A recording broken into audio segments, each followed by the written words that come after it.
6 minutes. Monsieur le Président, Monsieur le ministre de l'Europe et des Affaires étrangères, Madame la ministre chargée des Affaires européennes, mes chers collègues, je voudrais tout d'abord vous dire mon immense satisfaction quant à la tenue ici de ce débat sur l'avenir de l'Union européenne.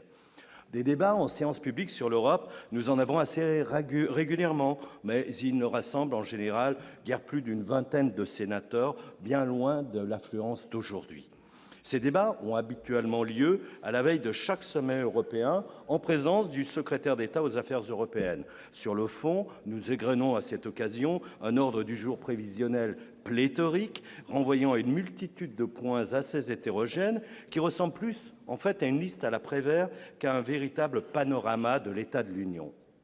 C'est donc, je crois, une excellente chose que nous ayons donc enfin un débat générique sur l'avenir de l'Europe et je trouverais, Monsieur le Ministre, particulièrement pertinent, si vous l'acceptiez, d'annualiser ce rendez-vous important pour l'Europe.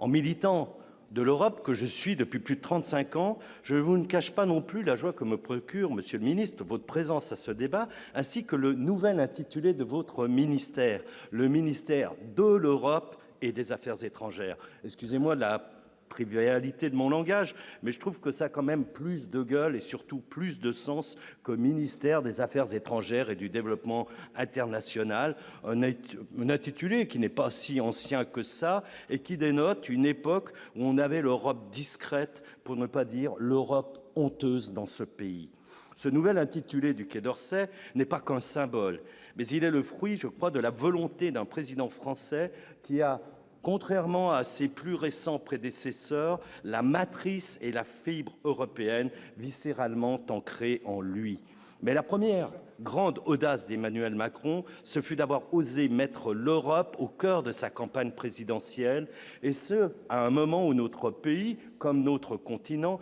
était traversé par une succession de crises majeures. Son audace originale, ce fut donc d'avoir osé présenter l'Europe non plus comme une contrainte, mais comme un véritable atout pour notre pays. Et sa force politique aujourd'hui, en tant que président en exercice, c'est de ne cesser de parler d'Europe, de parler à l'Europe et pour l'Europe. De fait, la persévérance européenne du président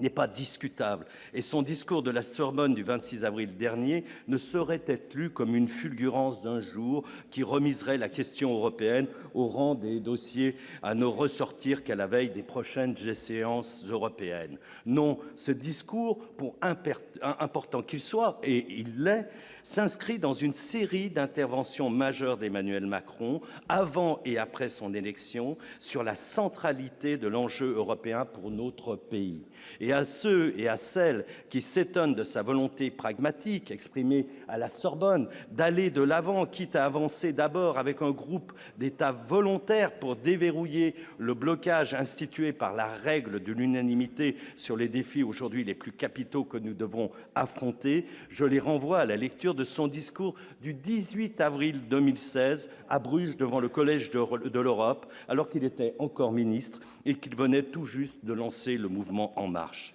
À celles et à ceux qui s'étonnent de voir l'importance primordiale qu'il accorde à la construction d'une défense et d'une véritable politique de sécurité commune, je renvoie au grand meeting d'Emmanuel Macron du 19 avril dernier à Nantes, à 4 jours du premier tour de la présidentielle, où je crois, Monsieur le ministre, que nous étions tous les deux présents. Enfin, à celles et à ceux qui s'étonnent de son propos à la Sorbonne, merci cher ami,